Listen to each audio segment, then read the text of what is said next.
It started on a Monday morning, the kind that drags its feet into town wrapped in a cold mist and the scent of wet leaves. In the heart of Miller's Creek, nestled between cornfields and forgotten railroad tracks, the world still felt small, safe, and stuck somewhere between 1973 and a county fair brochure.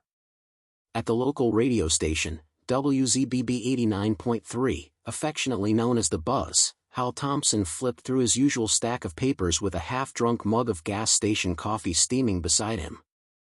A few feet away, his co-host, Becky Sims, was wrapped in a cardigan that swallowed her frame, highlighting her favorite job perk, dress code optional. They'd been hosting the morning show together for nearly 8 years, waking up the town with weather updates, church bulletins, and cheerful bickering over who got to read the high school football scores. Hal tapped his pen against the news copy, glancing at the clock.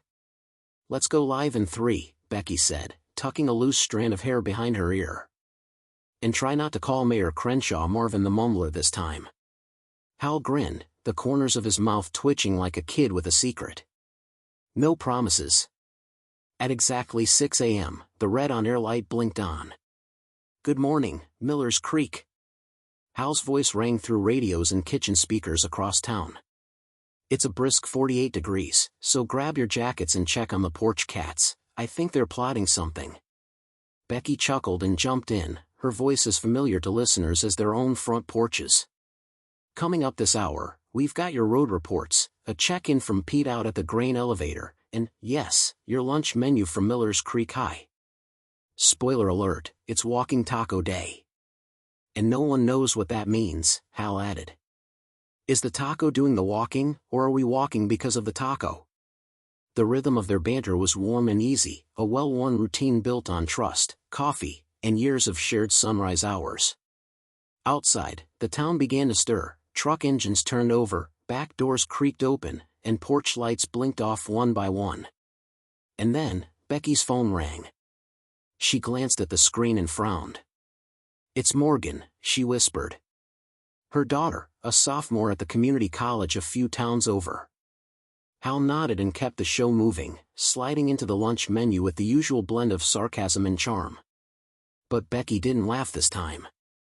She turned pale, listening intently to the voice on the other end. "What?" "Morgan, slow down." "I can't. What do you mean someone bit?"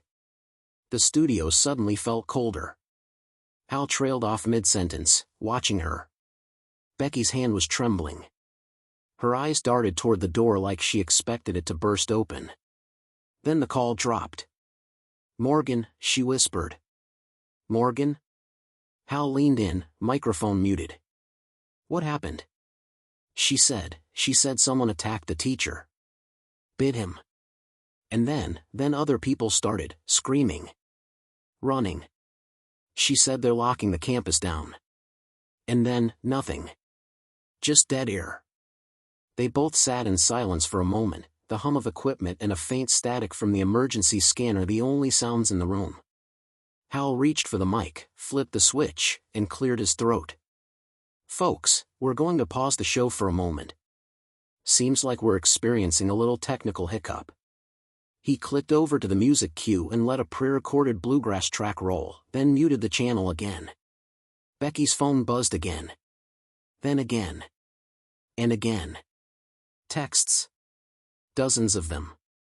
A friend from the hospital wrote, "ER full. Staff overwhelmed. Bite wounds. Won't stop bleeding." A neighbor said there was a man stumbling down Main Street, covered in blood, trying to open car doors. Another message, "Are you okay?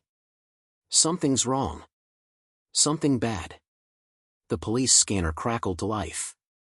Reports of multiple assaults, unknown injuries, responding units requested at the high school. They're not responding to commands. Had to use force, Jesus, they don't stop. Becky clutched the edge of the desk. Hal sat back in his chair, eyes unfocused, lips moving silently. He'd read his share of emergency notices. Fires, floods, an escaped cow or two. But this was different. The kind of different you felt in your bones. He clicked the mic back on. "This is Hal Thompson. We're going to level with you. There are multiple reports coming in from the high school, the hospital, and now Main Street. Something's happening. Something violent. He took a breath. His voice steadied. If you're home, stay there.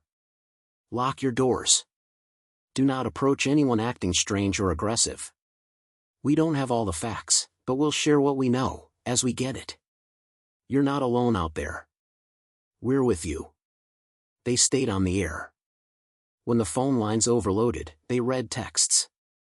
When the scanner grew too garbled to understand, they passed along what they could verify. They tried not to say too much. They tried not to say zombie. It was easier to say infected, or violent outbursts, or panic. But deep down, they both knew it wasn't panic. This wasn't fear gone viral. This was something worse. Becky finally said it aloud. A nurse told me, they don't die. At least not the normal way. They go down, and then they just get back up. Hal stared at the wall across from him, the paint yellowing beneath years of nicotine and winter heat.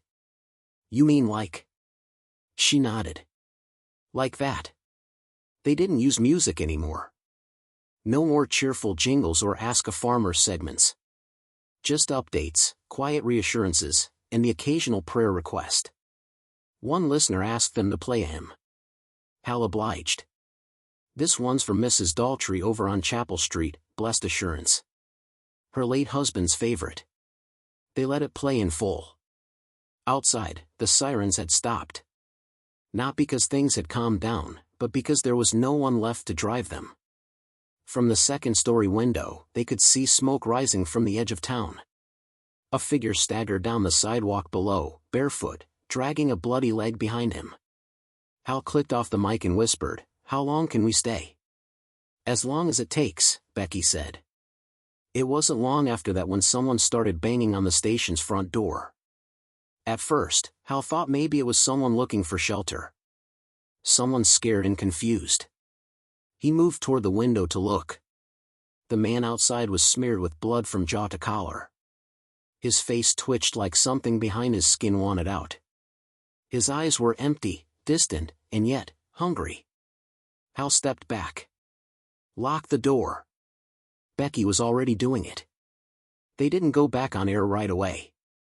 They sat together in the narrow hallway, the hum of old lights above them, the desk chairs still spinning slightly from where they'd stood. Hal rubbed his eyes. This can't be real. It is. They didn't know the cause. Didn't know how it spread. Didn't know why it was happening. All they knew was that the dead weren't staying dead. Eventually, Hal went back to the mic. If you're listening, you're still here. That counts for something. He paused, hand shaking just slightly on the console. Whatever this is, whatever's happening, we're not giving up. Not today. If you've got power, you've got us. If you're scared, you're not alone. We'll stay with you, as long as we can. He looked at Becky. She nodded. And if we go silent, he added, know that we tried. Outside the door, the banging had stopped. But not the static. Never the static.